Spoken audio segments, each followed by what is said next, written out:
આપણે પહેલાં એકલા હોઈએ ત્યાં સુધી મ્યુઝિક વાગે છે, પછી મ્યુઝિક જતું રહે છે.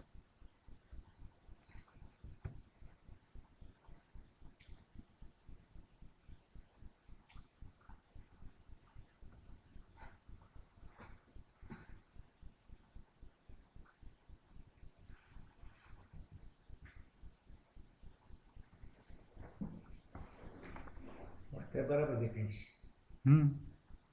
પેલું પિક્ચર પાછું આવે છે બેકગ્રાઉન્ડમાં, પણ આટલું આમાં આડું જે છે ને આટલું જ આવે છે, એટલું મોડા જેટલું જ આવે છે, નીચેનો ભાગ નથી આવતો.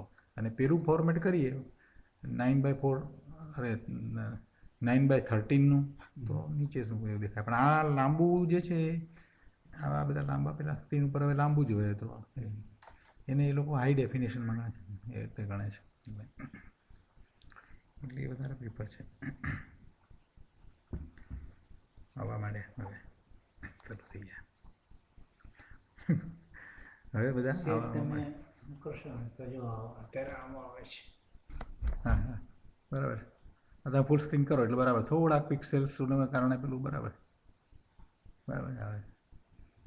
રાઈટ.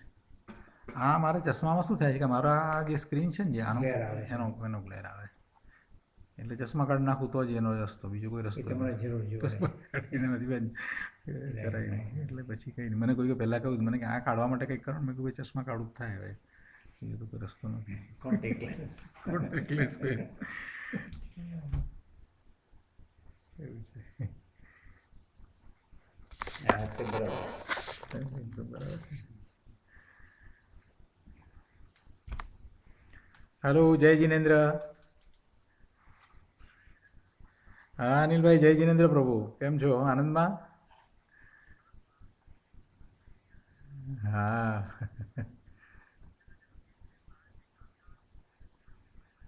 હા, ગાથા ને, હા.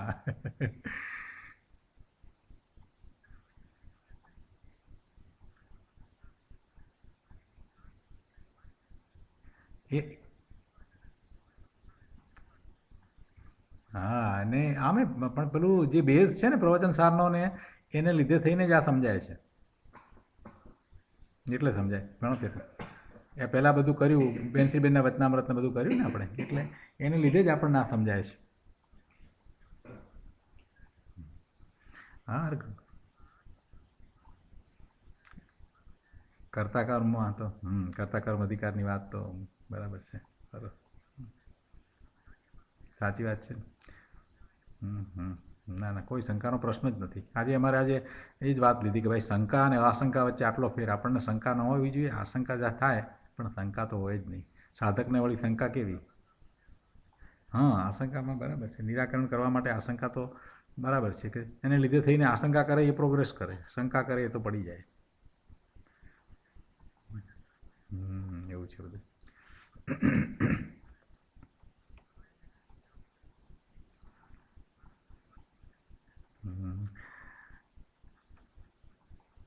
આપણે સમયસારનો સ્વાધ્યાય શરૂ કરીએ, મંગલાચરણ કરી અને સમયસારનો સ્વાધ્યાય શરૂ કરીએ છીએ.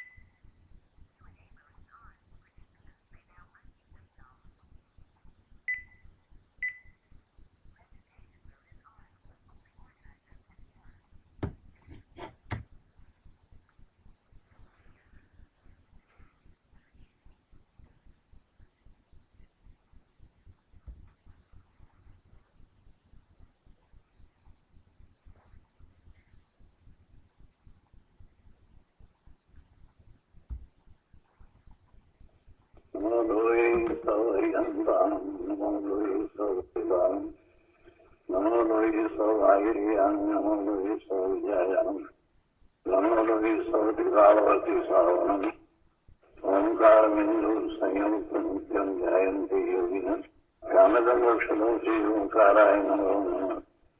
મંગલમ ભગવાન યો મંગલમ કુટુંબી, મંગલમ કુટુંબારી વિજેન્દ્ર મોક્ષ મંગલમ નમઃ સમય સાધાય. સ્વામી બુદ્ધ્યા ચકાસ્તી સ્વભાવાય ભગવાય સુરવા.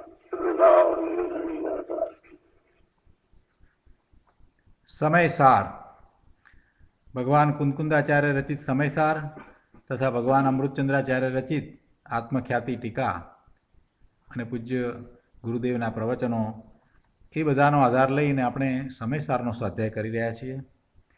એમાં કર્તા કર્મ અધિકાર ચાલે છે અને કર્તા કર્મ અધિકારમાં ગાથા 109થી 112 એનો સ્વાધ્યાય આપણે ચાલુ છે. એમાં ટીકા ભાવાર્થ બધું કર્યું છે અને પૂજ્ય ગુરુદેવે આ ગાથાઓ પર આપેલ પ્રવચનમાંથી કેટલાક અંશ કર્યા છે અને હવે વધારે અંશ આપણે એમાંથી કરીએ.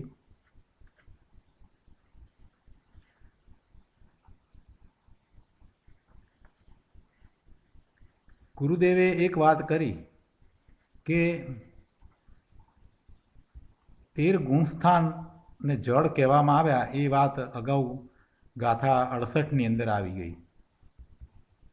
એ વાત ગુરુદેવે આપણને પહેલાં કરી કે એને જળ કહેવામાં આવ્યા. ગાથા 68ની અંદર, ગાથા 68 એટલે જીવ અજીવ અધિકારની છેલ્લી ગાથા.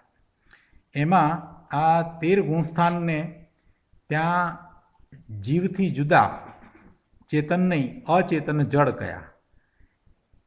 અહીંયા કર્તા કર્મ અધિકારની અંદર એ જ 13 ગુણસ્થાનને અહીંયા જળ કર્મના કર્તા કયા. એટલે સહેજ પુનરાવર્તન આપણે 68મી ગાથાનું કરીએ, કેમ કે ગુણસ્થાનને આપણે પહેલાં એવી રીતે પણ શીખ્યા, પ્રશ્નોત્તર માળાના સ્વાધ્યાય વખતે આપણે એવી રીતે પણ શીખ્યા કે એ સ્થિતિ દર્શાવે છે, જીવનો જે વિકાસ થાય છે એની સ્થિતિ દર્શાવે છે. એ મોક્ષ માર્ગમાં જે વિકાસ કરી રહ્યો છે એ સ્થિતિ દર્શાવનારા ગુણસ્થાનો છે. એટલે આપણે એ રીતે એની વાત કરી હતી. અને અહીંયા 68મી ગાથામાં એને અજીવ તરીકે, અચેતન જળ તરીકે વાત કરી અને અહીંયા કર્તા કર્મ અધિકારમાં એ જ ગુણસ્થાનને જળ કર્મના કર્તા તરીકે કહ્યા.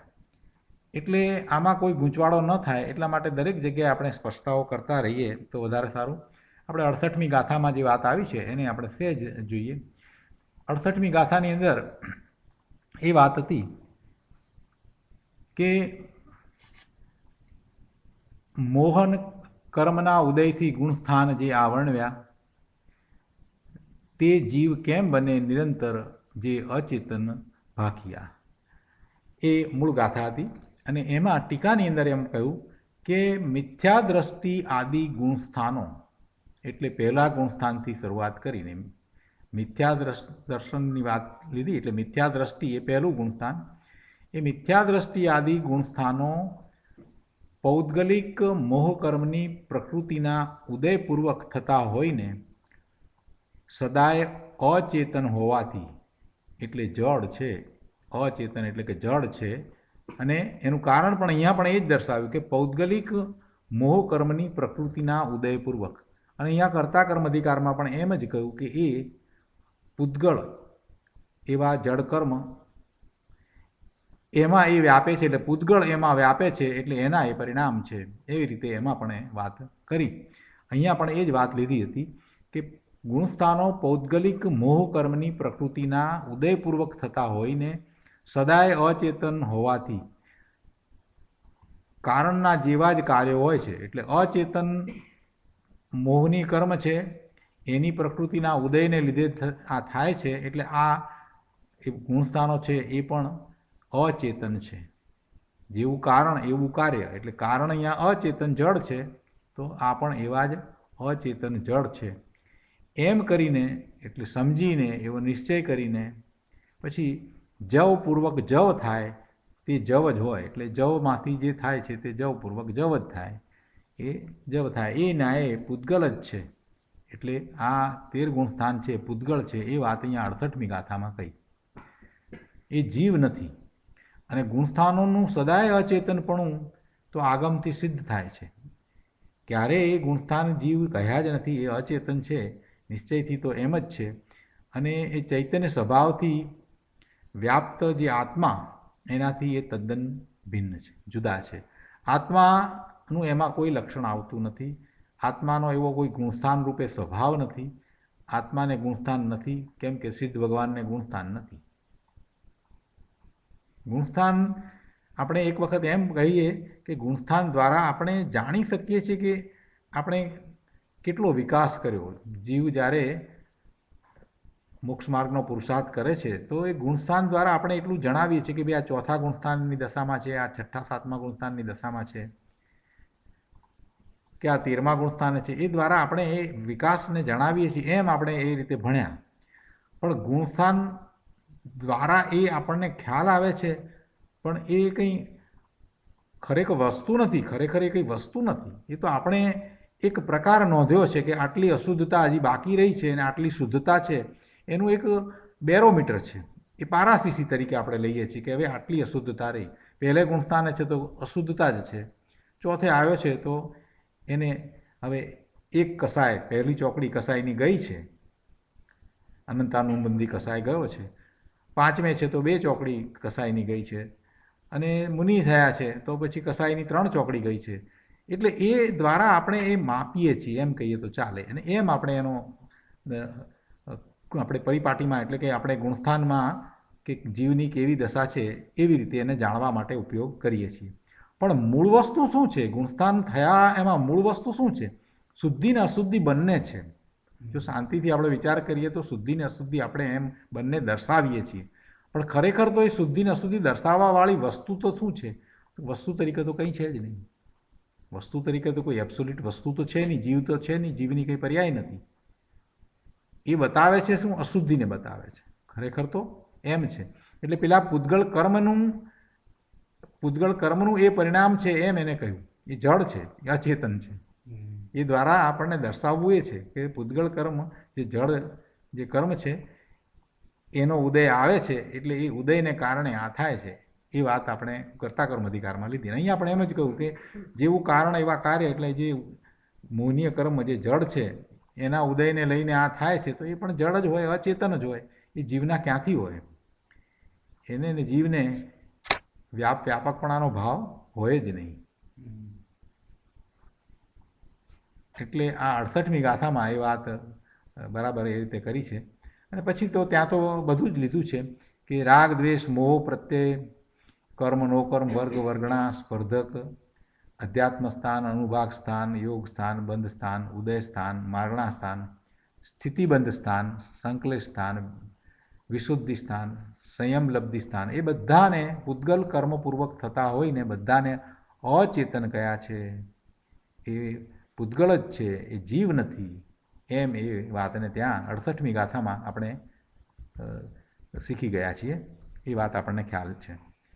એટલે 13 ગુણસ્થાનની બાબતમાં આટલી સ્પષ્ટતા પછી આપણે મૂળ વાત ઉપર આપણે આવીએ કે અહીંયા જે કહેવામાં આવ્યું છે 109, 110, 111 ને 112 ગાથાની અંદર, એમાં પહેલાં એ રીતે વાત લીધી કે આ કર્મ જડ કર્મ થાય છે એનો કરતાં જીવ નથી તો કોણ છે?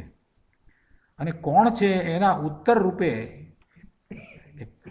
આ જડ કર્મનો કરતા કોણ છે એના જવાબ રૂપે એમ કહેવામાં આવ્યું કે એ મિથ્યાત્વ આદિ છે. એટલે એમાં 4ને લેવામાં આવ્યા. એ આશ્રવ છે, એને પ્રત્યયો કહ્યા. અહીંયા એ 4 પ્રત્યયો એ આ જડ કર્મના કરતા છે, એ બંધનું એ કારણ છે. મિથ્યાત્વ, અવિરતિ, કષાય અને યોગ, એ 4ને લેવામાં આવ્યા. પ્રમાદ સંબંધીની આપણે ગઈકાલે સ્પષ્ટતા કરી કે પ્રમાદ જે છે એ આપણે લઈએ છીએ. 5મું કારણ આપણે એ પણ લઈએ છીએ કે એ પ્રમાદ પણ કર્મબંધનું કારણ છે. તો એમાં એવી રીતે છે કે એ મુનિના પ્રમાદની અપેક્ષાથી આપણે વાત લીધી કે 6ઠા 7મા ગુણસ્થાને, કેમ કે 4થા ગુણસ્થાને મિથ્યાત્વ જાય છે, 5મા ગુણસ્થાને અવિરતિ જાય છે. એટલે પછી કોઈ વ્રત તપ નથી એવી દશા નથી રહેતી, એટલે અવિરતિ ગયું. એટલે હવે કંઈક વ્રત તપ છે, દેશ વ્રત છે, એટલે 5મું થયું. અને મુનિ દશા લે છે એટલે 6ઠા 7માની ગુણસ્થાનની જે દશા છે ત્યારે એ પ્રમાદ જાય છે. પણ ત્યાં એ દર્શાવવું છે કે ખરેખર તો શું થાય છે કે 7મે જાય ત્યારે પ્રમાદ નથી. 6ઠે છે તો મુનિને પોતાની અપેક્ષાથી એમ લાગે છે કે પોતે પોતાના શુદ્ધ ભાવમાં નથી. 7મા ગુણસ્થાને જે પોતાના અંતરમાં છે, સ્વરૂપમાં છે, અને ત્યાંથી ચ્યુત થઈને 6ઠે આવ્યા છે તો શુભ ભાવમાં છે. એટલે એમનો પુરુષાર્થ એ વખતે એટલો નબળો પડ્યો છે, અથવા તો બીજી રીતે કે અત્યારે એટલો પ્રમાદ વર્તે છે કે જેથી અમે શુભ ભાવમાં છીએ. આ અમારો પ્રમાદ છે. મુનિ એમ કહે છે કે અમારે તો શુદ્ધ ભાવમાં જ રહેવું જોઈતું હતું, અમે તો સાતમે ગુણસ્થાને સ્થિરતા કરીએ એ અમારો તો ભાવ છે, એને બદલે અમે આટલા પ્રમાદને કારણે શુભભાવમાં છીએ. પછી શુભભાવમાં એ શાસ્ત્રની રચના કરે કે શિષ્યને સમજાવે ગમે તે થાય, પણ એ બધું એ એમને માટે એમની અપેક્ષાથી જેમણે શુદ્ધ સ્વરૂપમાં એ આનંદ માણ્યો છે, ત્યાં રહ્યા છે, લીનતા કરી છે, એમને એ બધું કેવું લાગે છે? એમની અપેક્ષાથી વિચાર કરીએ તો એમને તો એમ જ લાગે ને કે આ શુભભાવમાં હું ક્યાં રહ્યો? શુભભાવમાં રહ્યો એ તો મારો પ્રમાદ કહેવાય. આપણે કોઈ પણ ધંધાની અંદર રોજના એમ કે $1000 કમાતા હોઈએ અને પછી મોડા જઈએ અને કામ બરાબર ન કરીએ, ક્યાંક બીજે રોકાઈ જઈએ થોડી વાર માટે અને પછી જઈએ અને પછી $500 કમાઈએ, તો આપણે એમ કહીએ ને કે આજે આ રોકાઈ રહ્યા એટલે 500 પ્રમાદ થયો, મને પ્રાપ્તિ ઓછી થઈ. એવી મુનિની દશા હોય છે કે હું શુદ્ધ ભાવમાં રહેવાવાળો અહીંયા 12મા શુભ ભાવમાં આ મારો પ્રમાદ છે. ઉત્કૃષ્ટ ભાવ છે, પૂજાનો ભાવ હોય, વિનયનો ભાવ હોય, ભક્તિનો ભાવ હોય, એવો ભાવ અંદરમાં વર્તે છે. અને એમાં તો એ સ્તોત્ર લખી નાખે, ભક્તામર સ્તોત્ર લખી નાખે છે, પણ એ શુભ ભાવ છે, એ પણ શુભ ભાવ છે. ગમે તેવું સ્તોત્ર લખાઈ જાય, એ કેવો અદ્ભુત શુભ ભાવ હોય, કેવો અહોભાવ અંદરમાંથી આવ્યો હોય તીર્થંકર ભગવાન પ્રત્યે, સિદ્ધ ભગવાન પ્રત્યે, છતાંય એ શુભ ભાવ છે. અને શુભ ભાવમાં છે એને એ એમ માને છે કે મારે આ શુદ્ધથી ચ્યુત થઈને ત્યાંથી છૂટીને અહીંયા શુભભાવમાં રહેવું પડ્યું છે, એટલું મારો પ્રમાદ છે. એટલે એ પ્રમાદ કેવો છે? ક્ષણિક છે. પાછા સાતમે ચાલ્યા જાય છે, અને સાતમે જાય છે એટલે પછી એ રહેતો નથી. એટલે અપેક્ષાથી અહીંયા એને લેવામાં નથી આવ્યું. એટલે નથી એમ નથી, એ પ્રમાદ વર્તે છે, અને એ પ્રમાદ પણ કર્મબંધનું કારણ છે. શુભભાવને કારણે પુણ્યનો બંધ થાય છે. અહીંયા નથી લીધું એટલે એમ નથી, તો અપેક્ષાથી નથી લીધું, એટલા માટે અહીંયા નથી લીધું. સાતમેથી પાછા છઠ્ઠેથી સાતમે થાય છે, એટલે અહીંયા 4 મુખ્ય કરીને લેવામાં આવ્યા છે. પણ મુનિને એવો જે શુભભાવ છે એ ઉત્કૃષ્ટ પુણ્યબંધનું કારણ છે. તો આપણે 4ની વાત આ લીધી, અને અહીંયા પછી આચાર્ય ભગવાને આપણને એમ કહ્યું કે 4 તો બરાબર આપણે કહ્યા, પણ પછી આગળ એના વિભાગ પાડીને, એના ભેદ પાડી અને એને 13 ગુણસ્થાનને આ જળ કર્મના કરતા કહેવામાં આવ્યા. એટલે ટીકામાં એ પછી આગળ વાત આપણને એ સમજાવી, અને એ પછી આપણે ગુરુદેવના પ્રવચનમાંથી કેટલાક અંશ કર્યા, ભાવાર્થ પણ કર્યો, અને એ પછી અંશ કર્યા. હવે એમાં ગુરુદેવના પ્રવચનમાંથી વધારે અંશ આપણે લઈએ. પ્રવચન રત્નાકર ભાગ 5મો.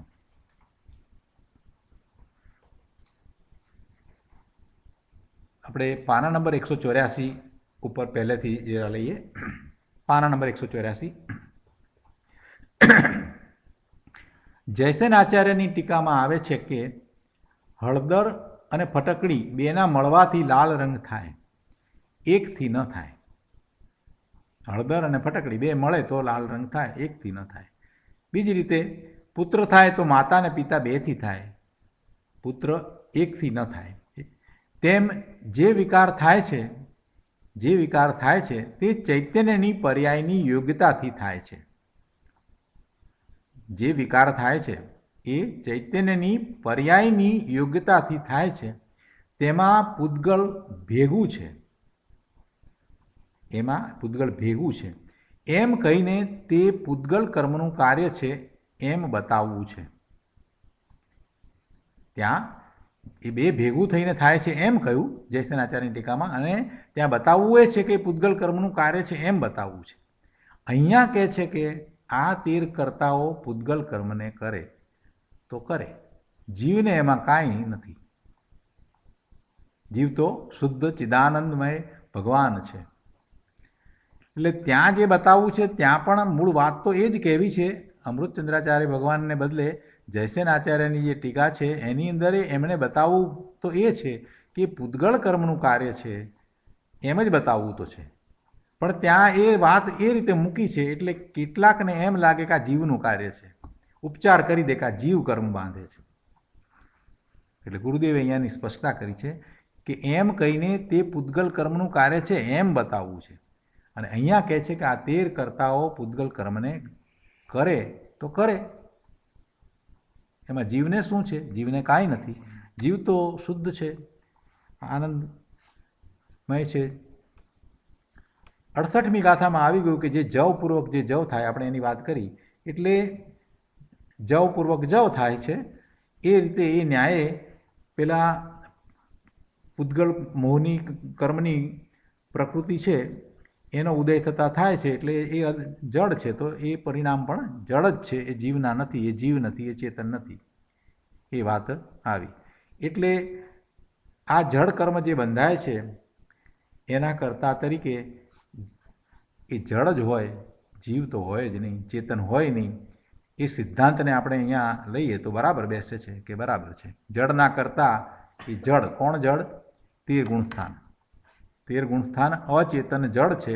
અને આમ પણ કોઈ પણ દ્રવ્યનું કરતા એ જ હોય, બીજું દ્રવ્ય આવીને એનું કરતા થાય નહીં. આ તો સિદ્ધાંત છે. બીજું દ્રવ્ય નિમિત્ત તરીકે હોય પણ એનું કરતા હોય નહીં, ઉપાદાન કારણ એનું હોતું નથી. એટલે અહીંયા એ સિદ્ધાંત પણ બરાબર બેસે છે કે જડના કામ કોણ કરે? જડ કરે. તો આ જડ જ છે. કોણ? 13 ગુણસ્થાન જડ છે, અચેતન છે. આગળ અહીંયા બીજી વાત લીધી છે. થોડીક વધારે સ્પષ્ટતા કરવા માટે ગુરુદેવે બીજે જે વાત આપી છે એનો અહીંયા વિરોધ કઈ રીતે નથી આવતો એ સમજાવવા માટે બીજી બધી વાત લીધી છે. આપણે એ પણ લઈએ છીએ. એ પહેલાં અહીંયા કહે છે કે આચાર્ય કહે છે કે હે જ્ઞાનના ઈચ્છુક પુરુષ, હે જ્ઞાનના ઈચ્છક પુરુષ, તું સાંભળ. જેને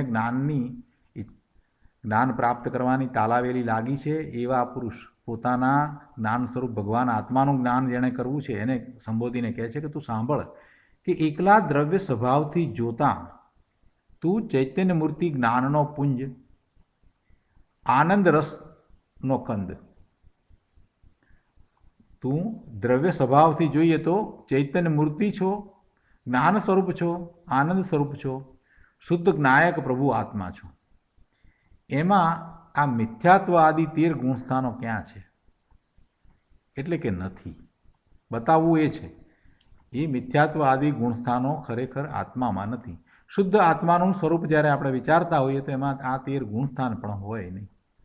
જેને સ્વરૂપમાં જવું છે એને આ ગુણસ્થાનના વિકલ્પ છે એ રોકાવાનું સ્થાન છે, એ અટકવાનું સ્થાન છે.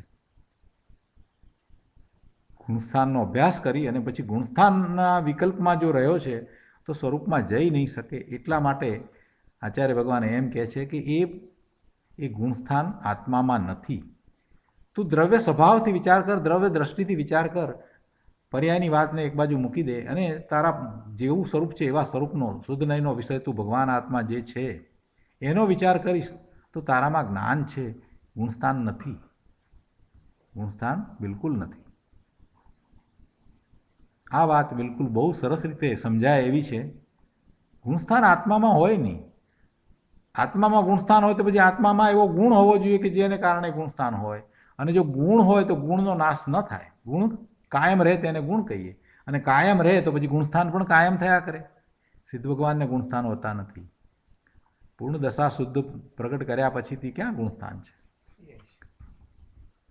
એટલે એ ગુણસ્થાનને આત્માથી જુદા પાડ્યા છે. જો કરતા કર્મ અધિકારની સૂક્ષ્મતા જુઓ, ક્યાં સુધી આપણને લઈ જાય છે કે આત્માને આ પણ કરતાપણું નથી. ગુણસ્થાનનું સ્થાન આત્મામાં નથી. ગુણસ્થાન આત્મામાં નથી. ગુણસ્થાન આત્માને હોય નહીં. બહુ સૂક્ષ્મતા આપી છે. એટલે આત્માનું સ્વરૂપ જેવું છે તેવું લક્ષમાં લેવું છે એને તો આ વિચાર કરવો જ રહ્યો કે ગુણસ્થાન શું છે અને ગુણસ્થાનથી શું થાય છે. કર્મ બંધ થાય છે તો એમાં ગુણસ્થાન છે એને કરતા કયા? જીવ કરતા નથી. અને ગુણસ્થાનો છે તે જીવ નથી, જીવની જાતના નથી, આત્માની જાતના નથી. કેમ કે એ તો બધા પૂતગલ કર્મનો વિપાક છે. આત્માનો વિપાક નથી, આત્માનો પાક નથી. આ પૂતગલ કર્મનો વિપાક છે, પૂતગલના ફળ છે, ચેતનનું ફળ નથી. જુઓ, અશુદ્ધ નિશ્ચય નહીંથી જે જીવની પર્યાય છે તેને વ્યવહાર ગણીને અહીં પૂતગલ કર્મનો વિપાક કહ્યો છે. અશુદ્ધ નિશ્ચય નહીં એટલે વ્યવહાર, અને વ્યવહાર ગણી અને એને પૂતગલ કર્મનો વિપાક કહ્યો છે. કેમ કે આત્મામાં નથી અને પૂતગલ કર્મનો ઉદય આવે છે એને કારણે થાય છે એટલે એને પૂતગલ કર્મનો વિપાક કહ્યો. આમ કહીને આચાર્યદેવ ગુણસ્થાન પર્યાયનું લક્ષ છોડાવીને ત્રિકાળી શુદ્ધ દ્રવ્યનું લક્ષ કરાવે છે. કહે છે કે તે કર્તાઓ થોડો વખત કર્મબંધનના કરતા થાવ તો થાવ. આ 13 ગુણસ્થાન છે એ 13 ને કરતા કયા કે તે 13 કરતાઓ થોડો વખત એટલા માટે કે આ કંઈ શાશ્વત તો રહેવાનું નથી, કાયમ તો વસ્તુ રહેતી નથી. એટલે તે કરતાઓ થોડો વખત કર્મબંધનના કરતા થાવ તો થાવ. એમાં મારે શું છે? હું ભગવાન આત્મા ત્રિકાળ નાયક એમાં તો કોઈ ફેર પડતો નથી. એમાંથી એક ગુણ ઓછો થતો નથી, એક ગુણ વધતો નથી, એમાં કોઈ બદલાવ આવતો નથી. એ તો ધ્રુવ એવો ને એવો રહે છે. એટલે કે એ કર્મબંધનના જડ કર્મના કરતા થાવ તો થાવ. પણ ભગવાન આત્મા કેવો છે કે કહે છે કે તું તો શુદ્ધ ચૈતન્યમય નિજ પરમાત્મા દ્રવ્યનું લક્ષ કર અને તેમાં જ રમણ કર. કેમ કે તારો એ સ્વભાવ છે. ગુણસ્થાન એ કંઈ તારો સ્વભાવ નથી. એટલે તું તો શુદ્ધ છો તો શુદ્ધ ચૈતન્યમય નિજ પરમાત્મા સ્વરૂપ છે, તારું શુદ્ધ દ્રવ્ય છે, એનું લક્ષ કર અને એમાં જ રમણ કર, એમાં જ તું રાચી રહે, એમાં જ લીનતા કર, એમાં જ સ્થિરતા કર અને તેથી તને સર્વ કર્મ બંધન મટી જશે. આચાર્ય દેવે અદ્ભુત વાત કરી છે. આખો મોક્ષ માર્ગ કહી દીધો. ગુરુદેવની આ વિશિષ્ટતા છે. કોઈ પણ વાતમાં આખો મોક્ષ માર્ગ કહી દે છે. ગમે તે ગાથા ચાલતી હોય એમાંથી આખો મોક્ષ માર્ગ બતાવે છે. દરેક પ્રવચન ગુરુદેવનું પૂર્ણ પ્રવચન છે. કોઈ પણ પ્રવચન અધૂરું પ્રવચન નથી કે હજી બાકી કંઈ રહી ગયું, એવું હોતું જ નથી. આખું પ્રવચન એક સાંભળીએ તો એમાં મોક્ષ માર્ગની વાત અને શું કરવું એ વાત તો આવે જ છે.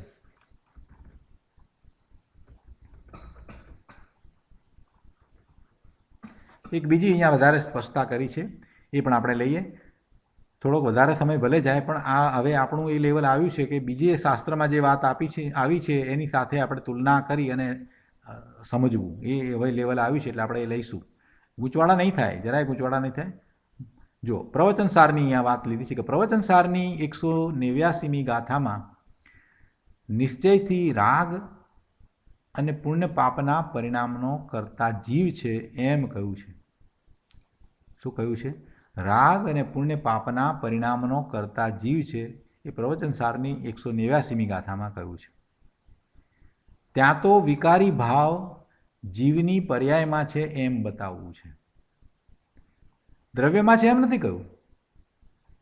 વિકારી ભાવ જીવની પર્યાયમાં છે, દ્રવ્યમાં છે એમ નથી કહ્યું. ત્યાં પ્રવચનસારમાં ત્યાં તો વિકારી ભાવ જીવની પર્યાયમાં છે એમ બતાવવું છે કે જીવની પર્યાયમાં વિકારી ભાવ પણ હોય.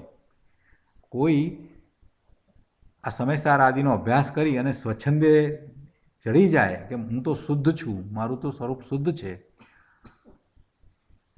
તો શું થાય?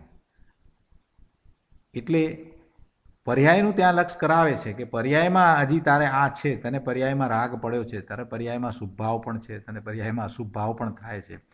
એટલે શાસ્ત્રમાં તો બધા પ્રકારે વાત આવે. એટલે ત્યાં એ પર્યાય બતાવી છે કે વિકારી ભાવ એ જીવની પર્યાયમાં છે, એ કંઈ બહારમાં નથી. ત્યાં એમ કરી એને લક્ષ ક્યાં કરાવ્યું છે? પર્યાય તરફ કરાવ્યું છે. અને પર્યાય તરફ લક્ષ શા માટે કરાવ્યું છે? કે ત્યાં બતાવવું છે કે ભાઈ તારી પર્યાયમાં આ છે એટલે હજી તારી મલિનતા છે ને તારે પુરુષાર્થ કરી અને તારે એ મલિનતાને દૂર કરવાની છે. એટલે ત્યાં તો ધર્મ તરફ લઈ જવાની વાત છે. જેને ધર્મ તરફ લઈ જવાનો છે, જેને સ્વચ્છંદતા ટાળવી છે, એને પર્યાયનું જાણવાની અપેક્ષાએ લક્ષ કરવું જોઈએ. જાણેલો એને પ્રયોજનવાન છે, વ્યવહાર જાણેલો પ્રયોજનવાન છે. એટલે પર્યાયને છે જ નહીં એમ નહીં, ગૌણ કરી અને આપણને દ્રવ્યનું લક્ષ કરાવે કે જે આપણો દ્રષ્ટિનો વિષય છે. અને પર્યાય જ્યારે બતાવે છે ત્યારે માત્ર એટલું જ છે કે જાણવા માટે કહે છે, બીજું કોઈ આશય નથી કે આટલી હજી અશુદ્ધિ પડી છે. જે 12મી ગાથામાં વાત કરીએ, વ્યવહાર જાણેલો પ્રયોજનવાન છે કે હજી આટલી અશુદ્ધિ છે, એનો સ્વીકાર કરી અને એમાં કંઈ રહેવાનું નથી. માત્ર એનું જ્ઞાન કરવાનું છે કે હજી આટલી અશુદ્ધિ છે તો હજી એ દૂર કરી અને પૂર્ણ સ્વરૂપની પ્રાપ્તિ કરવાની, બસ એનું પ્રયોજન એટલું જ છે. એટલે એ વાત અહીંયા કરી છે કે ત્યાં તો વિકારી ભાવ જીવની પર્યાયમાં છે એમ બતાવવું છે. રાગની પર્યાયમાં પોતાનું ઊંધું બળ છે એમ ત્યાં દર્શાવવાનું પ્રયોજન છે. ઊંધું બળ એટલે પોતાનો વિભાવ છે. પોતાનું બળ તો પોતાના સ્વભાવ ભાવ તરફ ઉડસવું જોઈએ પોતાનો વીર્ય એ તરફ ઉલસવું જોઈએ, એને બદલે એ પરનું લક્ષ્ય કરી અને વિકારી વિભાવ ભાવે છે, તો એ એનો ઊંધો પુરુષાર્થ છે. એ ઊંધું બળ લગાવી રહ્યો છે, બહારમાં બળ વાપરી રહ્યો છે. અનાદિનો આ જીવ એમ જ કરી રહ્યો છે. જ્યાં બળ કરવાનું છે, જ્યાં જોર લગાવવાનું છે ત્યાં લગાવતો નથી, અને જ્યાં એ નથી લગાવવાનું ત્યાં લગાવી રહ્યો છે.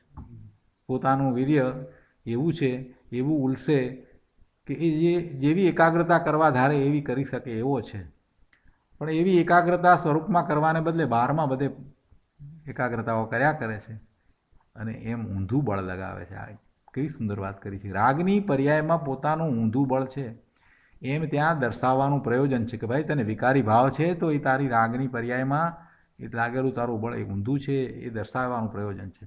અહીં સદા એક સ્વરૂપ જ્ઞાન આનંદ સ્વરૂપ નિજ પરમાત્માનું લક્ષ્ય કરાવવું છે.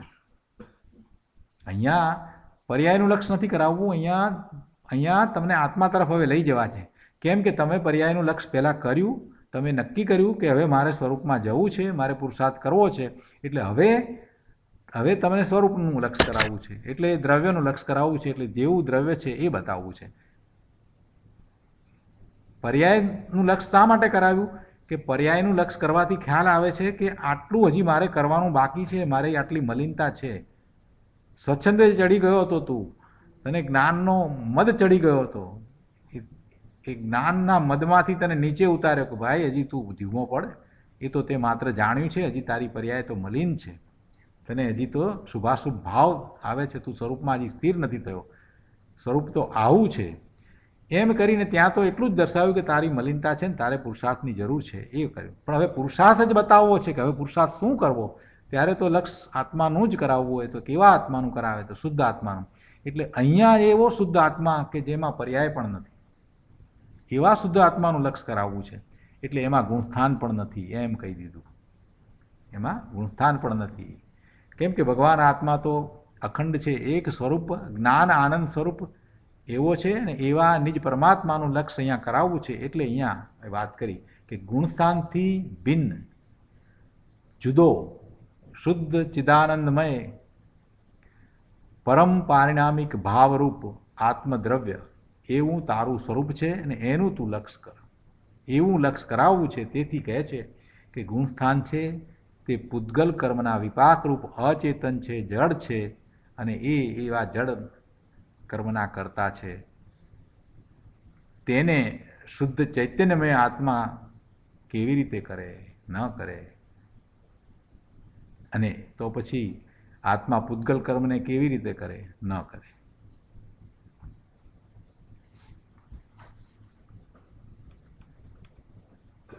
શિષ્યને પહેલાં આશંકા થઈ હતી કે પૂતગલ કર્મનો કરતા આત્મા નથી તો કોણ છે, એવો પ્રશ્ન હતો.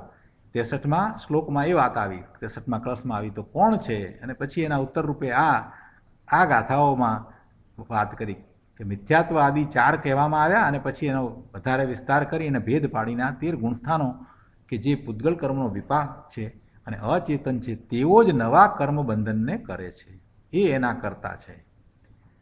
પૂતગલ કર્મના કરતા આ 13 ગુણસ્થાન છે એ છે.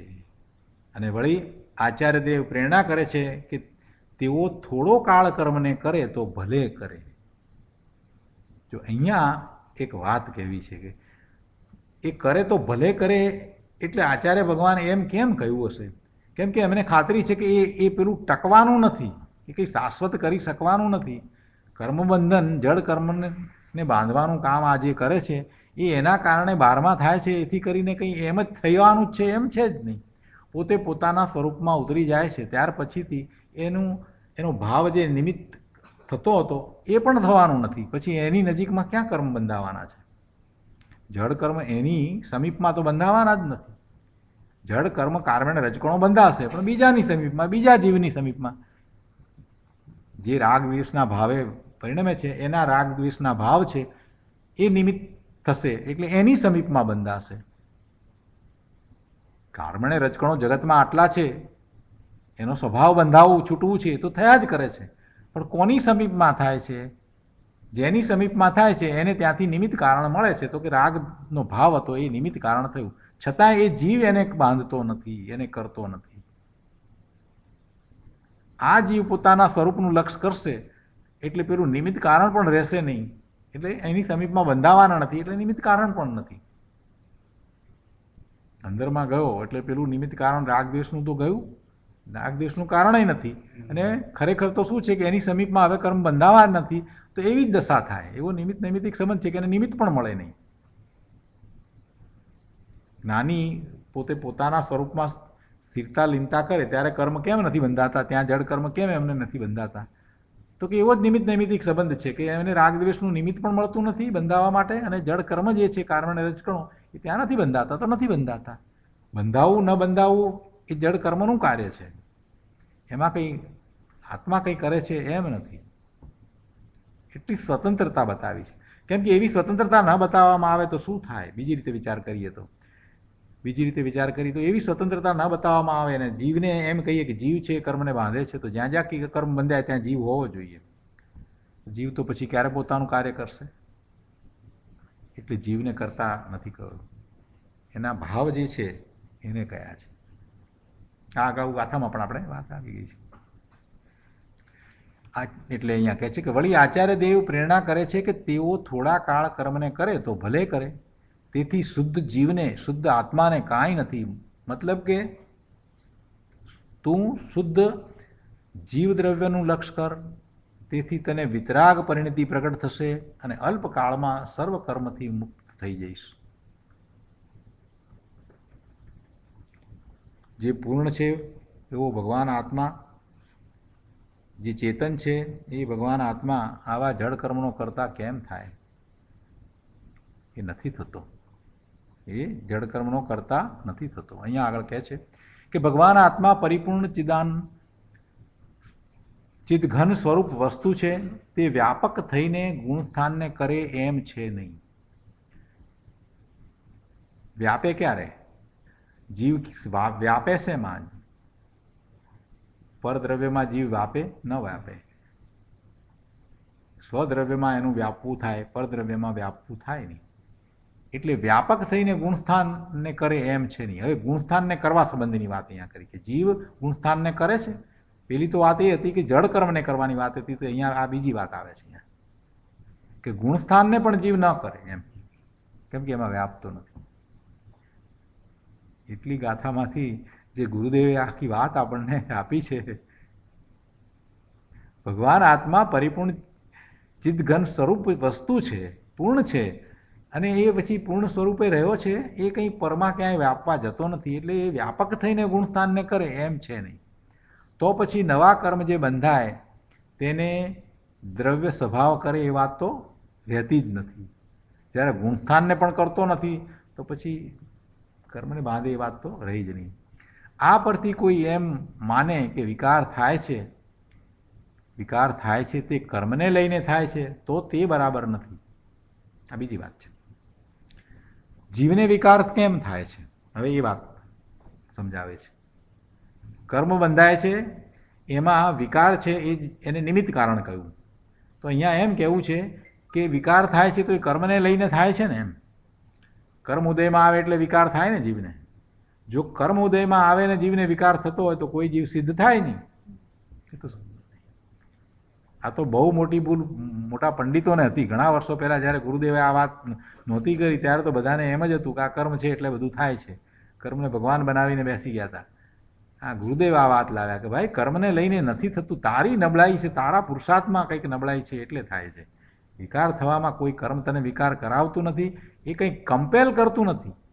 સંયોગો આવ્યા માટે વિકાર કરવો એવું કોણે કહ્યું? સંયોગો આવે ને જાય, બદલાયા કરે, સંયોગો જોયા કરો ને.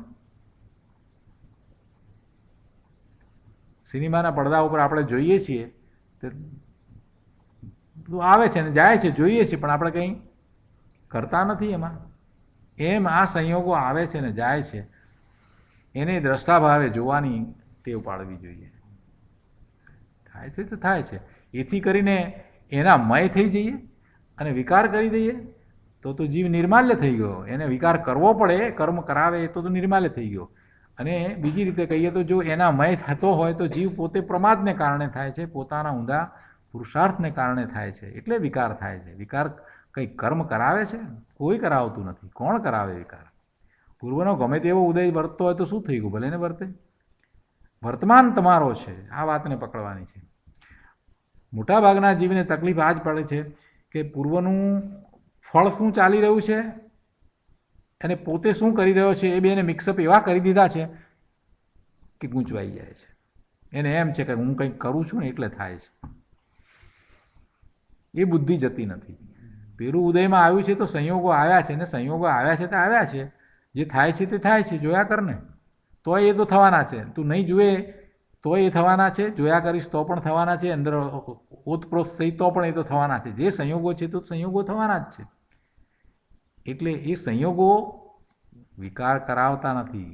કર્મને લઈને વિકાર થતો નથી. કોઈ એમ માને કે વિકાર થાય છે તે કર્મને લઈને થાય છે તો તે બરાબર નથી. વિકાર તો જીવમાં અશુદ્ધ ઉપાદાનની યોગ્યતાથી થાય છે. એ સમયની એવી યોગ્યતા છે. ઉપાદાન અશુદ્ધ કહેવું, અશુદ્ધ જ કહેવું પડે, કેમ કે વિકાર થાય ને ઉપાદાન શુદ્ધ હોય તો ક્યાંથી બને? શુદ્ધ ઉપાદાન હોય તો સ્વભાવમાં હોય. શુદ્ધ ઉપાદાન હોય એમાં તો વિકારી ભાવ થાય જ નહીં, પોતાના સ્વભાવ ભાવે હોય. એટલે વિકાર થાય છે એનો અર્થ જ છે કે ઉપાદાન એ વખતે અશુદ્ધ છે. તો એ ઉપાદાન ત્રિકાળ છે? ના, એ ઉપાદાન ક્ષણિક છે, એ યોગ્યતારૂપ છે. એવી એ વખતની યોગ્યતા છે. એ કોઈ ગુણને કારણે નથી. એ અશુદ્ધ ઉપાદાન એ વખતે કહ્યું તો એ કોઈ ગુણને કારણે, આત્માના ગુણને કારણે નથી, પણ એ સમયની એવી યોગ્યતા છે. અને એ યોગ્યતા છે તો એ થાય છે. અને થયું તો થયું, પછી વાત પૂરી થઈ. એ સમયે એ પર્યાય થઈ ગઈ તો થઈ ગઈ. અશુભ ભાવ આવ્યો એ સમયની એ પર્યાય, પછી પૂરો થઈ ગયો. એ બીજી પર્યાયમાં અશુભ ભાવ નથી, શુભ ભાવ પણ હોય. બદલાવ તો થાય છે ને. અને જાગૃતિ કરે તો પાછો પોતાના શુદ્ધ ભાવમાં પણ જાય. એટલે મહત્ત્વ કેટલું આપવાનું એને? વિકારી ભાવ છે એને મહત્ત્વ કેટલું અપાય? જે ક્ષણિક વસ્તુ છે, જે એક સમય માટે આવ્યો છે કે 5 સમય માટે આવ્યો છે, એનું મહત્ત્વ કેટલું હોય? જે ચાલ્યો ગયો અને એને કારણે એ ભાવ જે નિમિત્ત થયો અને એને કારણે જડકર્મ બંધાયા, તો એ જડકર્મ જે છે એનું પરિણમન એના કારણે જે થાય છે તે થાય છે. તો એ ભાવને મહત્ત્વ આપીએ અને એ ભાવ મારું અકલ્યાણ કરે, મારામાં બગાડ કરે, મારા સ્વરૂપની અંદર કંઈક કરી નાખે, એ વાત બરાબર નથી. જે ચાલ્યું ગયું એ ક્યાંથી બગાડ કરે? જે પોતે કાયમ રહી નથી શકતું એ આ કાયમ રહેવાવાળા આત્મામાં શું નુકસાન પહોંચાડે? એનું તો ઠેકાણું નથી. એને તો જે આધાર નથી ટકવાનો. વિભાવ ભાવને નો વિચાર આપણે બીજી રીતે કરીએ તો વિભાવ ભાવને ટકવા માટેનું કંઈ કારણ છે? નથી.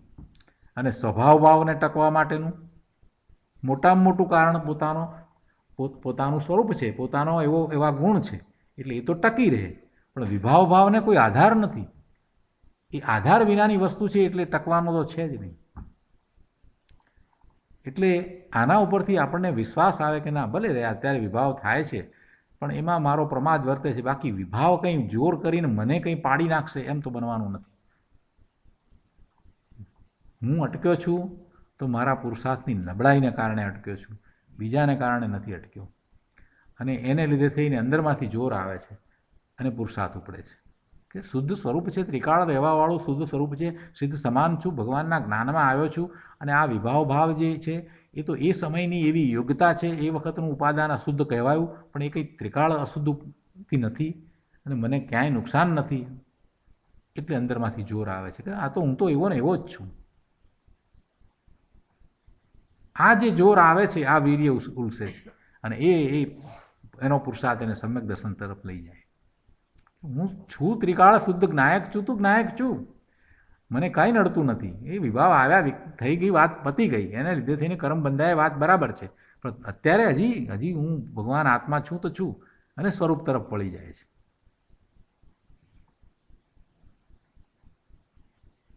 એટલે કૃપાળુદેવે કહ્યું છે ને કે મોહની કર્મ અનાદિનું હોય તો એક સમયમાં જાય, પલટી જાય, આખું જાય, આખી વસ્તુ બદલાઈ જાય. આમ અંદરમાં જાય ને વાત પલટી જાય.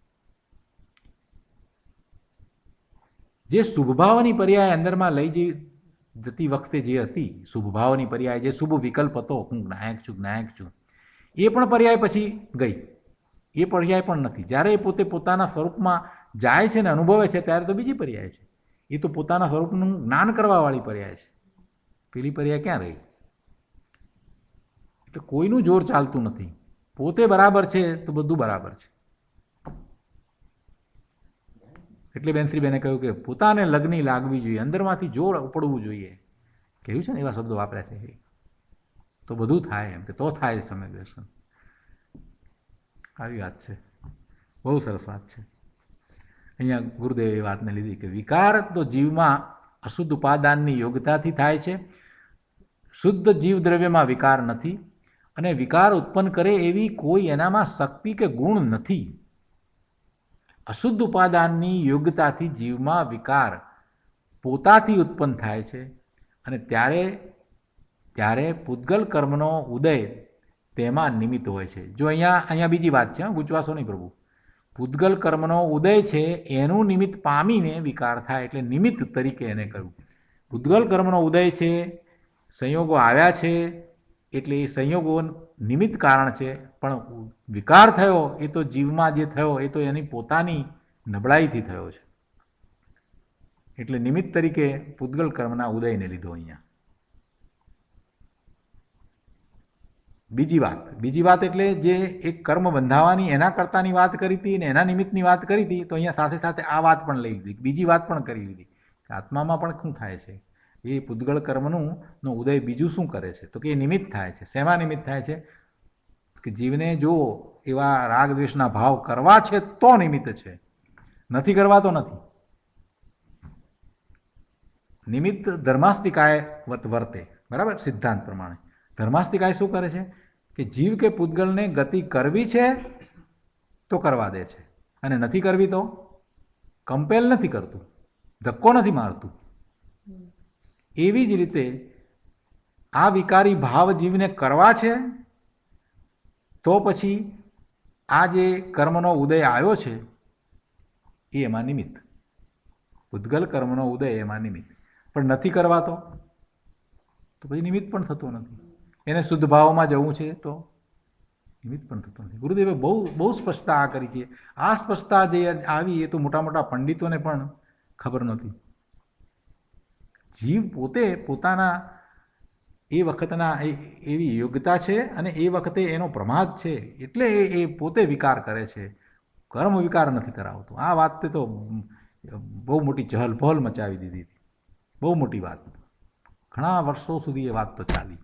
ઘણા પંડિતો આવ્યા, ઘણા એ સમજવા માટે ને ઘણાને, અને જેમ પંડિતોને આ વાત બેસતી ગઈ તેમ આખો પ્રવાહ સોનગઢ તરફ વળી ગયો કે આ વાત એમાંની આ એક વાત છે. બહુ સરસ. તેથી નિમિત્તની અપેક્ષાએ તેને પૂતગલ કર્મનો વિપાક કહ્યો છે. અહીં દ્રવ્ય સ્વભાવની સ્થિતિ સિદ્ધ કરવી છે. આપણી વાત ચાલે છે દ્રવ્ય સ્વભાવ કેવો, જ્યાં દ્રષ્ટિ કરવી છે એવા આત્માને જાણવો છે ને, એટલે દ્રષ્ટિનો વિષય ભગવાન આત્માને જાણીએ છીએ ત્યારે દ્રવ્યનો સ્વભાવ કેવો છે. અહીંયા એ દ્રવ્ય સ્વભાવની સ્થિતિ જે છે તે બતાવવી છે, કેવો છે, શું છે. એટલે અહીંયા એમ કહે છે કે ભગવાન તારો સ્વભાવ શુદ્ધ ચૈતન્ય ઘન રૂપ છે, અને આ 13 ગુણસ્થાનો અચેતન સ્વભાવ છે. આમ બંનેને ભિન્ન બતાવ્યા છે. એ બેમાં વચ્ચેની ભિન્નતા સિદ્ધ કરી કે પેલું અચેતન છે અને આ ચેતન છે. વળી જડ કર્મ બંધન થાય એમાં જડ કારણ છે, અને જડ કારણ જ હોય, જવથી જવ થાય, બરાબર ને, એ ન્યાયથી.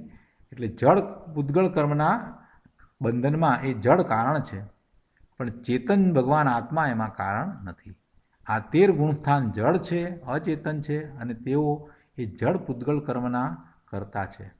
એટલે અહીંયા દ્રષ્ટિનો વિષય ભગવાન આત્મા બતાવવો છે, દ્રવ્ય સ્વભાવની દ્રષ્ટિ કરાવવી છે, કેવો છે આત્મા, એટલે આ રીતે લીધું છે.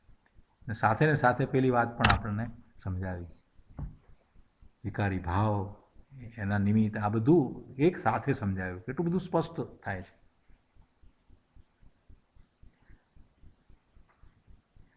આ દ્રવ્ય દ્રષ્ટિની વાત છે. એક કોર ચૈતન્ય દળ અને એક કોર જળનું દળ. આપણે કહીએ છીએ ને કે એક બાજુ ચેતનને લે અને બીજી બાજુ જળની લે. એક બાજુ ચેતનના પરિણમનનો વિચાર કરવો એક બાજુ ચેતનના પરિણમનનો વિચાર કરીએ, એક બાજુ ચેતન છે એનું પરિણમન આમ ચાલે છે, બીજું જળનું પરિણમન આમ ચાલે છે. અહીંયા કહે છે ને ગુરુદેવ કે આ દ્રષ્ટિની વાત છે, એક કોર ચૈતન્ય દળ અને એક કોર જળનું દળ, એમ બે ભાગ પાડી દીધા. બંને જુદું છે, બંનેના પરિણમન સ્વતંત્ર થાય છે. ગુરુદેવ એને માટે બહુ સરસ ઉદાહરણ આપે છે કે એક કોર રામ એટલે આત્મા અને એક કોર આખું ગામ એટલે જળભાવ. અચેતન એવા ગુણસ્થાનો અચેતન કર્મને કરે તો કરો, એમાં ચેતનને શું? ચેતનનું પરિણમન તો ચેતન જ છે, એમાં કંઈ થતું નથી. આ પ્રમાણે પૂતગલ કર્મને કોણ કરે છે તે આશંકાનું અહીંયા સમાધાન આ રીતે કર્યું છે.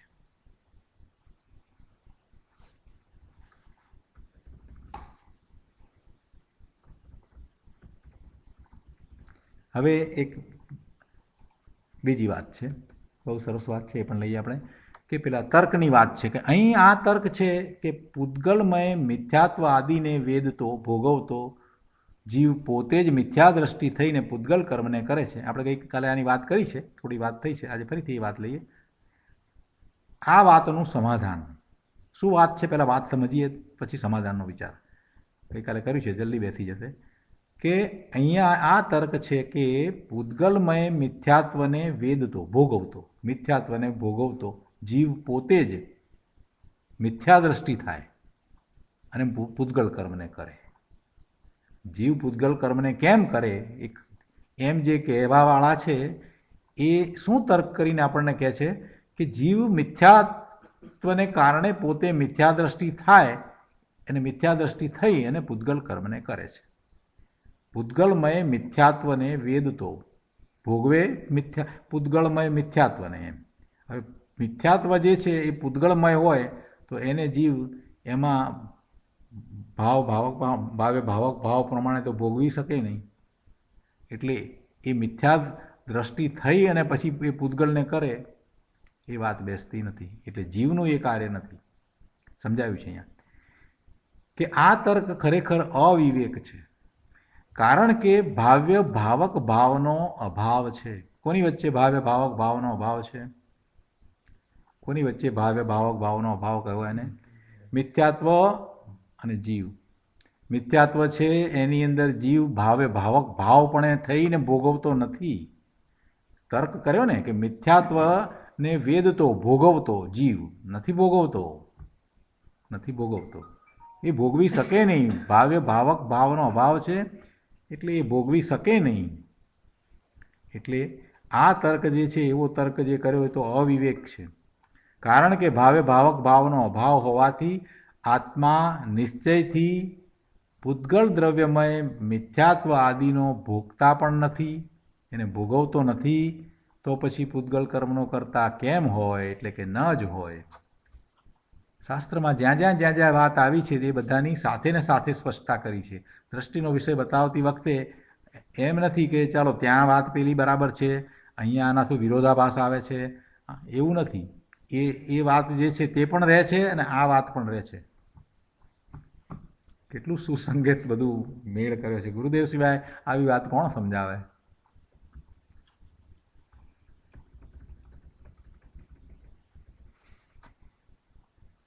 શિષ્યએ એવો તર્કપૂર્વક એને શંકા થઈ કે જીવ પૂતગલમય મિથ્યાત્વ આદિને વેદે, એવો વેદ તો થકો એ મિથ્યા દ્રષ્ટિ થઈ જાય અને મિથ્યા દ્રષ્ટિ થઈ અને જીવ પૂતગલ કર્મને કરે. આવો એ તર્ક કર્યો. એ તર્કનો આ જવાબ આપ્યો કે ના, એવું તર્ક જે કર્યો એ તર્ક જે છે તે અવિવેક છે. કેમ કે એને ભાવક ભાવ, જીવને ભાવ્ય ભાવક ભાવ એ મિથ્યાત્વ સાથે નથી. અહીંયા તર્કમાં શું કર્યું છે કે જે વેદે છે એ કરે છે, એવો તર્ક છે. કે વેદે છે એટલે એ રૂપ થઈ જાય છે એટલે એ કરે છે. તેને કહે છે કે ભાઈ આ તારો તર્ક છે તે અવિવેક છે. કેમ કે શુદ્ધ ચૈતન્યમય પ્રભુ આત્મા એ જળને ભોગવતો નથી, એ રૂપ થતો નથી, એને ભાવ્ય ભાવક ભાવ નથી, એટલે કે એને ખરેખર ભોગવતો નથી. આ 13 ગુણસ્થાનો છે એ તો જળ અચેતન છે, તેને ચૈતન્યમય પ્રભુ કેમ ભોગવે? તારું જીવદ્રવ્ય તો અખંડ અભેદ પરિપૂર્ણ ચૈતન્યમય વસ્તુ છે. આવું શુદ્ધ જીવદ્રવ્ય અચેતન એવા ગુણ સ્થાનને વેદતું નથી, એનું વેદન એને નથી. આત્માને એનું વેદન નથી, અને એનું વેદન નથી તો પછી એ પેલા પૂતગળ કર્મને કેવી રીતે વેદે, કેવી રીતે કરે? જીવદ્રવ્ય પૂતગળ કર્મને ભોગવતું નથી, માટે તે પૂતગળ કર્મનું કરતા નથી. પૂતગલ કર્મને આત્મા વેદે નહીં, માટે તેનો આત્મા કરતા પણ નથી. એ ન્યાય છે. બહુ ઘણી સ્પષ્ટતાઓ થઈ, ઘણી વાતો આવી. આ ગાથાઓ બહુ મહત્વની છે. અકર્તા ભાવ આપણે પ્રગટ કરવો છે. અકર્તા ભાવ પ્રગટ કરવો છે તો કર્તા કર્મ અધિકારને બરાબર સમજવો પડશે. એમાં ક્યાંય ભૂલ નહીં ચાલે. જેમ છે તેમ બરાબર સમજવો પડશે. એમાં સૂક્ષ્મ વાતો ઘણી આવશે. અકર્તા ભાવને સમજવા બેઠા છીએ ત્યારે જુદા જુદા શાસ્ત્રમાં જુદી જુદી અપેક્ષાથી, ખાસ કરીને વ્યવહાર નયના કથનો જે કર્યા હોય અથવા તો પર્યાયને મુખ્ય કરીને જે કથનો કર્યા હોય એને અહીંયા યાદ કરી અને પછી સમજવાના. એટલે શું થાય કે ભૂલ ન થાય. પછી જ્યારે એ વાત આવે ત્યારે પછી આપણને એમ ન થાય કે જો ત્યાં આમ હતું ને અહીંયા એમ ન થાય. એટલે અહીંયા સાથે જ સમજી લેવાના કે ના, એ પર્યાય અપેક્ષા એ વાત હતી, એ પર્યાયની વાત હતી, અહીંયા દ્રવ્ય સમજીએ છીએ ત્યારે આ વાત છે. એટલે સાથે ને સાથે જ આખું પિક્ચર ક્લિયર થઈ જાય છે. આખી વાત એ રીતે લીધી છે. આગળ અહીંયા એક પેરેગ્રાફમાં આગળ કહે છે, એ પણ લઈએ છીએ કે વિકારનું વેદન એ જીવદ્રવ્યના સ્વરૂપમાં નથી. જો બીજી વાત છે, પણ કહેવું છે જ, પણ આખી જુદી રીતે વાત લીધી. વિકારનું વેદન એ જીવદ્રવ્યના સ્વરૂપમાં નથી. જીવદ્રવ્ય તો શુદ્ધ ચૈતન્ય પ્રકાશનો પુંજ છે. એ તો જેવો છે તેવો ત્રિકાળ છે. ત્રણેય કાળે એક સરખો જ છે, એ કંઈ બદલાતો નથી. એટલે એવો જ્ઞાન સ્વભાવી ભગવાન આત્મા જે છે એને વિકારનું વેદન એ એના સ્વરૂપમાં નથી. એનો સ્વભાવ નથી કે એ વિકારનું વેદન કરે. એના સ્વરૂપમાં એમ નથી કે એને વિકારનું વેદન હોય. તો પછી થાય છે શું છે એની સ્પષ્ટતા કરી છે. પરંતુ રાગની આડમાં એ ઢંકાઈ ગયો છે, એટલે આત્મા ઢંકાઈ ગયો છે. પરંતુ રાગની આડમાં ઢંકાઈ ગયો છે. રાગ છે ને એને લીધે થઈ અને એને પેલું વિકારનું વેદન એને લાગે છે. એના સ્વરૂપમાં નથી વિકારનું વેદન, પણ પોતે રાગમય થયો છે એટલે પેલું વિકારનું વેદન છે. શુભ ભાવ કે અશુભ ભાવમય પોતે થયો છે, એ રાગ છે એનો, અને રાગમય રાગની આડમાં રહ્યો છે એટલે પેલું વિકારનું વેદન છે.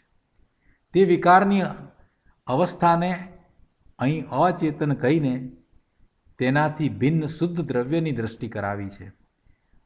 તેથી તો કહ્યું કે મિથ્યાત્વ આદિ અચેતન ગુણસ્થાને થોડું અચેતન કર્મ કરે તો કરો, શુદ્ધ જીવને એમાં કાંઈ નથી. અર્થાંત શુદ્ધ જીવ કર્મનો કરતા નથી. થાય છે તો થાય છે. એ 13 ગુણસ્થાન જે છે એને લીધે થઈ અને જળ કર્મ બંધાય છે તો બંધાવો, પણ આત્માને એને સાથે કાંઈ સંબંધ નથી. આત્મા તો એનો સદાય અકર્તા છે.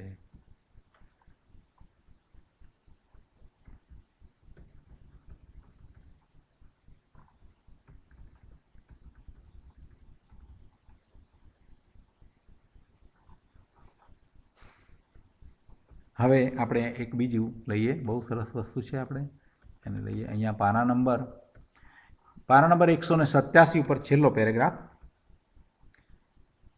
આ ગાથાનો ભાવ તો ઘણો સમજ્યા છીએ, પણ આ પણ વાત છે, એ પણ સાથે ને સાથે કરતા જઈએ. અહીંયા કહે છે કે પૂર્ણ આનંદનો નાથ ચૈતન્ય હીરલો શુદ્ધ ચૈતન્ય સ્ફટિક રત્ન અંદર સદા બિરાજે છે. ભગવાન આત્મા કેવો છે એનું આ વર્ણન કર્યું. એમાં વિકારની ઝાય ક્યાં છે? અહીંયા સ્ફટિક સાથે સરખામણી કરી. શુદ્ધ ચૈતન્ય સ્ફટિક છે. સ્ફટિકની નિર્મળતા એવી હોય કે બાજુમાં રહેલા પદાર્થની અંદર ઝાય પડે તો એ કંઈ અંદર ઘૂસતી નથી, અંદર પેસતી નથી, એની અંદર કોઈ વિકાર ઘુસાડતી નથી. એ ઝાય અંદર એનો બગાડ કરતી નથી. લાલ ઝાય પડી તો કોઈ સ્ફટિક લાલ રંગનો કંઈ થતો નથી. એ અગાઉ દ્રષ્ટાંત આવી ગયું છે. એટલે સ્ફટિક ચૈતન્ય સ્ફટિક રત્ન કરી અને અહીંયા કહે છે ગુરુદેવ કે અંદર જ સદા એ બિરાજમાન એવો ભગવાન આત્મા શુદ્ધ નિર્મળ છે, એમાં વિકારની જાય ક્યાં છે? અહીં એકલું શુદ્ધ દ્રવ્ય છે, એને એવા શુદ્ધ દ્રવ્યને સિદ્ધ કરવું છે, એમાં કંઈ વિકાર છે જ નહીં, વિકાર આત્મામાં છે જ નહીં. એટલે વિકારની જાય ક્યાં છે? સ્ફટિક તરીકે કહ્યું ને. એટલે વર્તમાન પર્યાયમાં જે વિકાર છે, જો દ્રવ્યમાં નથી, પહેલાં જ સ્પષ્ટ કર્યું અહીંયા, કંઈ એકલું શુદ્ધ દ્રવ્ય છે અને એની અંદર ક્યાંય એ વિકાર નથી, વિકારની જાય નથી કે વિકારનો અંશ નથી. પણ વર્તમાન પર્યાયમાં વિકાર છે અને એ વર્તમાન પર્યાયમાં જે વિકાર છે તે તેની પોતાની યોગ્યતાથી છે, પણ અહીં વિકાર સિદ્ધ કરવો નથી. વિકાર કેમ છે? વિકારને અહીંયા નથી સિદ્ધ કરવો. અહીંયા તો વિકારથી ભિન્ન ત્રિકાળ નિરાવરણ શુદ્ધ ચૈતન્યમય દ્રવ્ય જે છે એને સિદ્ધ કરવું છે કે એ આવું છે, એની વાત કરવી છે. આપણે એ જાણવા માટે બેઠા છીએ કે આત્મદ્રવ્ય કેવું છે. વિકાર તો ઘણા પ્રકારના થાય, વિકારના કોઈ પ્રકારનો પાર છે? એનો પાર ના આવે એવા જાત જાતના વિભાવ વિકારી ભાવ થાય, જે ક્ષણિક છે, જે ટકતા પણ નથી, એને અહીંયા કંઈ આપણે સિદ્ધ નથી કરવા. અહીંયા તો એ વાત કરવી છે કે આત્મા કેવો છે, એ સકલ નિરાવરણ, એને કોઈ આવરણ નથી, એટલે કોઈ જાય એમાં પડતી નથી, કોઈ વિભાવ ભાવની એમાં જાય પડતી નથી, કોઈ મલિનતા એમાં વ્યાપતી નથી, કોઈ બગાડ થતો નથી. એવો એ તો શુદ્ધ નિર્મળ એવો ને એવો જ છે, સકલ નિરાવરણ, કોઈ આવરણ નથી. અખંડ એક પ્રત્યક્ષ પ્રતિભાસમય શુદ્ધ પારિણામિક ભાવ સ્વરૂપ પરમ ભાવ લક્ષણ નિજ પરમાત્મા દ્રવ્ય તે હું છું. તે હું છું એની સાથે એક વાત ઉમેરી છે અહીંયા, એ વાત આપણે તો લેવી છે કે ખંડ જ્ઞાન તે હું નહીં. ખંડ જ્ઞાન એમ નહીં, ખંડ જ્ઞાન તે હું નહીં એમ સમ્યક દ્રષ્ટિ ભાવે છે. ભાવેન્દ્રિય છે એ ખંડ જ્ઞાન રૂપે છે. ખંડ જ્ઞાન રૂપ કોણ છે? ભાવેન્દ્રિય છે એ ખંડ જ્ઞાન રૂપ છે. કેમ કે એક ઇન્દ્રિય છે ભાવેન્દ્રિય, એ એક ઇન્દ્રિયનું જ્ઞાન કરવાવાળી ઇન્દ્રિય છે, એને આપણે ભાવ ઇન્દ્રિય કહીએ છીએ. એ ભવ ઇન્દ્રિય જે છે એ શું છે? એ ક્ષયોક્ષમિક જ્ઞાન છે અને એ ખંડ છે. પણ ભગવાન આત્મા એ તો અખંડ જ્ઞાન રૂપ છે. એટલે સમ્યક દ્રષ્ટિ તો એ પોતે અખંડ છે, અખંડ જ્ઞાન સ્વરૂપ છે, એમ એ તો ભાવે છે. અહીંયા કહે છે કે સમ્યક દર્શન થવા પહેલાં પણ આવું નિર્વિકાર નિજ દ્રવ્ય છે તેની ભાવના કરવાથી સમ્યક દર્શન પ્રગટ થાય છે. એની ભાવના, એવા સ્વરૂપની ભાવના કરવાથી સમ્યક દર્શન પ્રગટ થાય છે. એમાં એકાગ્રતા કરતાં સમ્યક દર્શન પ્રગટ થાય છે. એટલે કહે છે કે પ્રભુ તું મોટો આવો મહાપ્રભુ છે, તેને ભૂલીને, તારે જેવું સ્વરૂપ છે, તારી જાત જે છે એને ભૂલીને તું રાગનો વેદનારો ને રાગનો કરનારો એવું માનવામાં ગૂંચવાઈ ગયો. એમાં ક્યાં અટકી ગયો કે રાગ કરું ને રાગમાં મારો ને રાગને તારો? પ્રભુ તું તો ભગવાન આત્મા છો ને. આ રાગ કરે ને રાગને વેદે ને ગુણસ્થાનને વેદે ને આ બધું આત્માનું સ્વરૂપ નથી. બહુ સરસ વાત નથી. તો આજનો સ્વાધ્યાય આપણે અહીંયા સુધી રાખીએ છીએ. આ પ્રવચનની અંદર ગુરુદેવે એમ કહીએ કે બ્રહ્માંડના ભાવ ભર્યા છે. ગુરુદેવે જે ભાવ મૂક્યા છે, બધા અદ્ભુત ભાવ મૂક્યા છે, આખો મોક્ષ માર્ગ દર્શાવી દીધો છે.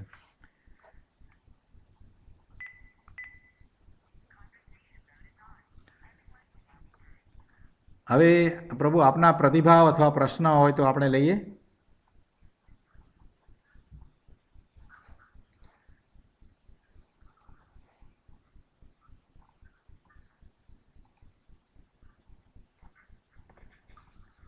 પ્રભુ કોન્વર્સેશન મોડ ઓન થયો છે, એટલે હવે આપના અવાજો બધાને સંભળાય છે એટલું ખ્યાલમાં રાખી અને વર્તન કરશો.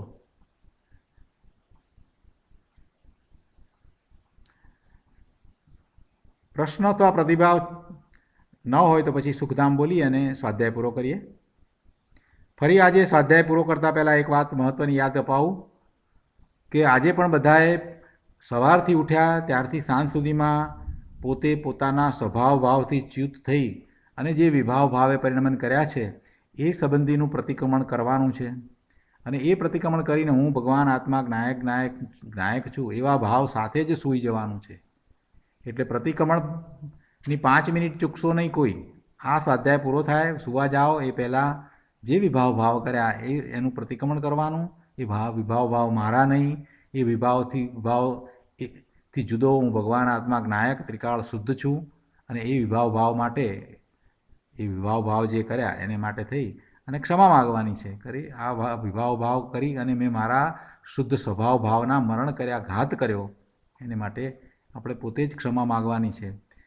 એટલે એવું પ્રતિક્રમણ કર્યા વિના સુવા જવાનું નથી. બધાને ફરીથી યાદ કરાવું છું. અને એમ કરી અને પછી હું ભગવાન આત્મા જ્ઞાયક છું એ ભાવ સાથે સૂઈ જવાનું છે. કાલે સવારે ઉઠી અને પછી જે પ્રમાણે આપણે કરીએ છીએ એ પ્રમાણે પ્રયોગ નિર્વિકલ્પતાનો કરવાનો છે. તો હવે સુખધામ બોલીએ.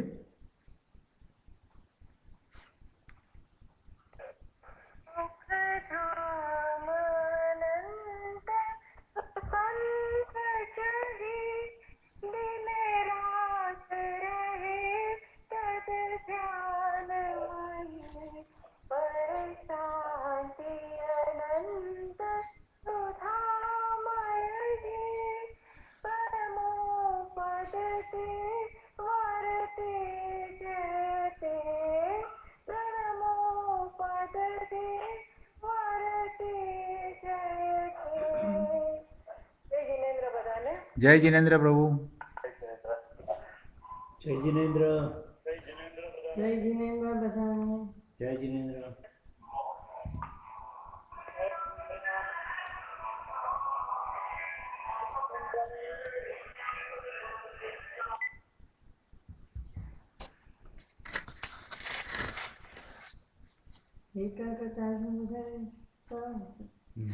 કાલે આપણો બંધાઈ ગયો ને પાયો. એટલે મૂળ ગાથાનું જે સમજવાનું હતું એ કાલ પતી ગયું હતું. એટલે આજે એની દ્રઢતા અને સાથે જે બીજી વાત હતી ને એટલે સારું ચાલે છે ના બંધ કરી. એટલે આ પેલું છે ના એ ચાલુ છે ને જી બરાબર એ બંધ કરી દઈએ.